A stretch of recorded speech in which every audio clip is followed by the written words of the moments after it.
A todos, ¿cómo están?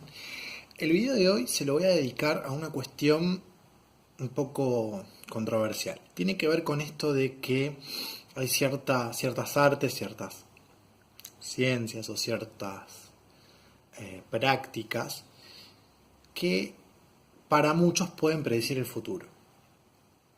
Voy a hablar puntualmente de el tarot y la astrología. Y le voy a dar una perspectiva transpersonal, como para dar un cierto sustento a esto de que existe la posibilidad de saber qué es lo que va a pasar en el futuro.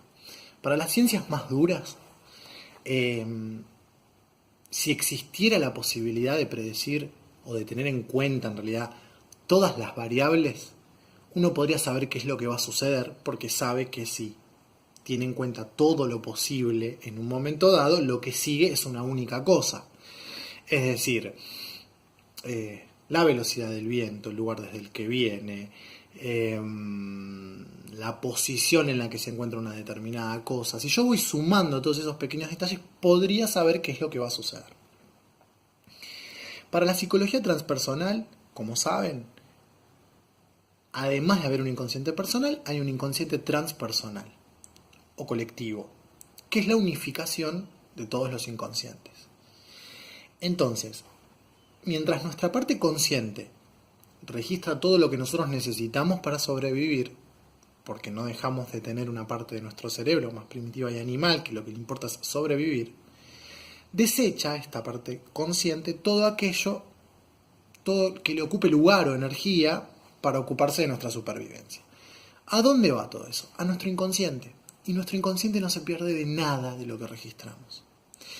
Muchas cosas que registramos a nivel consciente inmediatamente pasan a nuestra parte inconsciente y muchas otras son subliminares, están más allá de los límites. Las registramos sin saber que las registramos.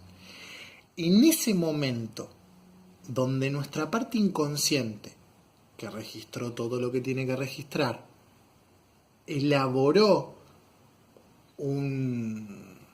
una secuencia, por decirlo de alguna manera, y se da cuenta que algo va a suceder, se lo comunica a nuestra parte consciente, y ahí es donde nosotros tenemos, por ejemplo, una intuición. Eso es lo primero. Es decir, nuestro inconsciente capta todo, y si capta todo, podría saber lo que está por suceder. Por otro lado, si pensamos un poco en la ciencia cuántica, que está en pleno desarrollo y de la que se habla mucho y de la que incluso a veces los propios físicos cuánticos no pueden explicar un montón de cosas, una de las premisas sería que el tiempo no existe, que es una percepción. Si el tiempo no existiera, todos los acontecimientos están sucediendo en simultáneo. Esto sería tema para otro video, pero si todo está sucediendo en simultáneo y nuestro inconsciente capta todo, y para nuestro inconsciente el tiempo no existe y el espacio tampoco, porque no sabemos dónde está y porque, por ejemplo, en un sueño podemos haber sentido que vivimos un montón de horas cuando en realidad soñamos todo en medio minuto. Este no funcionamiento de leyes temporales y atemporales y espaciales coincidiría con la idea de que al no haber tiempo podemos saber lo que va a pasar y lo que pasó porque todo está sucediendo en simultáneo. Bien, la posibilidad de explicar de alguna manera el hecho de que la astrología pueda ser predictiva o el tarot pueda ser predictivo tiene que ver con estas premisas y con una más, que es la sincronicidad, que es un concepto que elaboró Jung, que tiene que ver con oponerse a la casualidad y a la casualidad. Estamos muy acostumbrados a escuchar decir, no fue casualidad, fue causalidad. Y muchas veces no es ninguna de las dos cosas.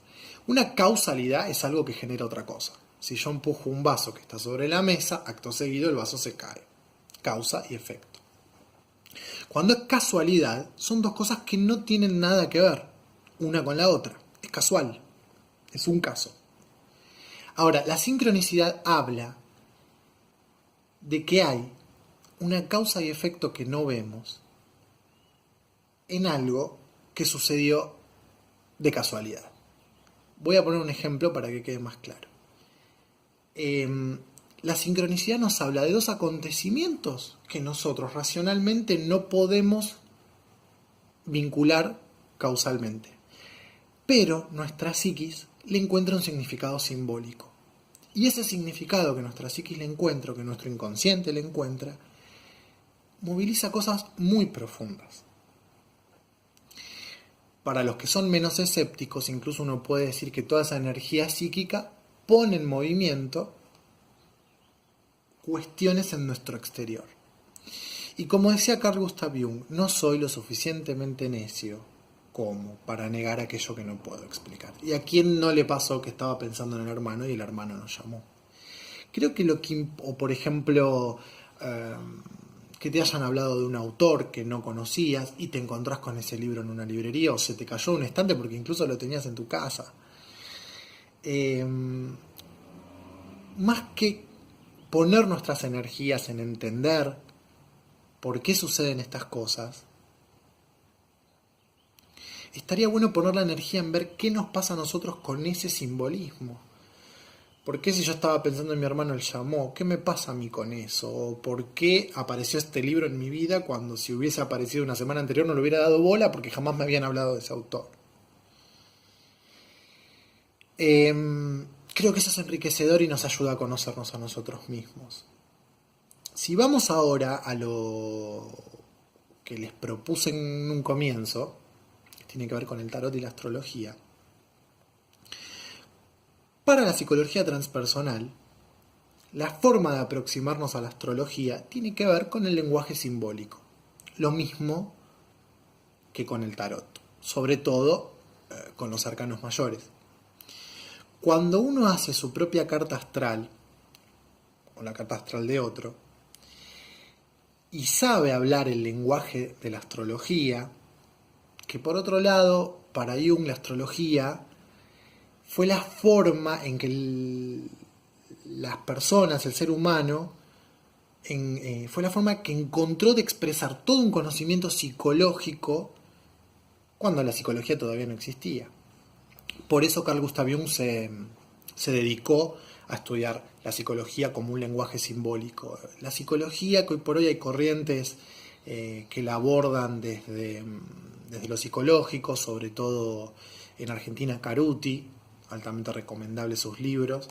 Yo creo que todos deberían haber, o todos tendrían, o estaría bueno en realidad, que lean el libro Las Lunas y los Ascendentes y lean su luna y su ascendente.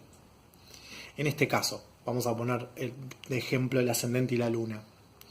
Y el sol, son las tres cosas principales en una carta. Cuando yo nazco en determinado día, determinado año, determinado mes, a determinada hora, en determinado lugar, cuando miro el cielo veo posicionado o veo una fotografía de ese cielo donde cada constelación, cada estrella, cada luminaria está en un lugar determinado. Y eso, como lenguaje simbólico, representa un montón de cosas. El ascendente, por ejemplo, que es la constelación que estaba en el horizonte cuando nosotros nacimos, habla del camino que vamos a recorrer y de la energía que vamos a incorporar o a despertar en nuestro interior porque la tenemos. Es lo que solemos ser, es la energía que suele manifestarse de chico, aunque eso es más la luna. Pero desde la perspectiva transpersonal, aquello en lo que nosotros nos vamos a convertir, el proceso de individuación, es aquello que uno viene a incorporar en esta vida o a despertar, o aquello a lo que viene a convertirse. Es lo que Jung denominó proceso de individuación, convertirnos en lo que siempre fuimos. El sol en nuestra carta simboliza nuestra esencia, aquello que nos sale esencialmente y que tenemos fácilmente dado. El ascendente no es lo que venimos a trabajar, es esa energía que venimos a trabajar. Por otro lado, la luna representa nuestras emociones, nuestra infancia, nuestro inconsciente más profundo, nuestra forma de emocionarnos, aquello que nos genera o nos pone en movimiento a las emociones, que a su vez son movimientos. Entonces, cuando alguien se hace una carta y uno le habla de todo esto, va a espejar con algunas cosas, no va a escuchar otras, va a negar otro tanto. Y trabajar con lo que niego es enriquecedor. Trabajar con lo que me identifico es enriquecedor. Hacerle ver a una persona aquello que yo le estoy diciendo y no ve al hacer una carta también es enriquecedor. Es un trabajo muy profundo. Con el tarot sucede algo similar. A la hora de hacer una tirada de cartas y exponer los arcanos mayores, se pone en juego esto de la sincronicidad. Es como si el inconsciente de las cartas, si uno quiere, o de la persona que tira las cartas y la persona que consulta se conectaran bajo esta premisa del inconsciente colectivo, del inconsciente transpersonal y dialogaran. Si cada arcano mayor representa un arquetipo y la materia prima de la que está hecho el inconsciente colectivo es el arcano, hay un diálogo. Y si sincrónicamente aparecieron las cartas que aparecieron, vamos a buscarle el significado. Entonces, puedo preguntarle, por ejemplo, yo al consultante, ¿qué ve en esa carta? Luego hablarle de lo que ese arcano representa simbólicamente, lo que el consultante vio, lo que el arcano representa y lo que el inconsciente del propio tarotista intuye. Se pone nuevamente en juego, como dije, esto de la sincronicidad. Exactamente lo mismo sucede simbólicamente cuando, al ver mi carta, yo encuentro todo un lenguaje construido, porque las combinaciones son infinitas, porque yo puedo tener el Sol en Capricornio y lo puedo tener en la casa 10, a su vez lo puedo tener con cuadratura o trígono o sextil con otros planetas. Entonces las combinaciones son múltiples y la combinación que se dio sincrónicamente en el momento en que yo nací dice muchísimas cosas y trabajar sobre eso es extremadamente enriquecedor. Pueden adivinar el futuro, adivinar o hacer contacto, me gusta más, con lo que va a venir, el tarot y la astrología. Si el trabajo es profundo, si el trabajo es simbólico, si nosotros conectamos con nuestro propio inconsciente y con el inconsciente colectivo, que es como un gran filón de sabiduría, uno tiene los recursos para ver más allá de lo que tenemos delante y probablemente uno pueda saber cómo se van a desarrollar las cosas, pero porque uno se conoce a sí mismo. Y conectar con nuestra esencia pone en movimiento cosas futuro, que al ponerlas en movimiento el propio ser nos permite poder determinar qué es eso que va a suceder, porque desde un lugar inconsciente lo estamos generando. Este tema da para muchísimo más, seguramente lo retomaré en otros videos, pero por ahora me parece una linda introducción. Como siempre los invito a seguirme en el canal de YouTube, a dejarme consultas a través de los medios que quedan registrados en esta publicación y les agradezco como siempre por mirar este video, así que les mando un beso enorme. Chau.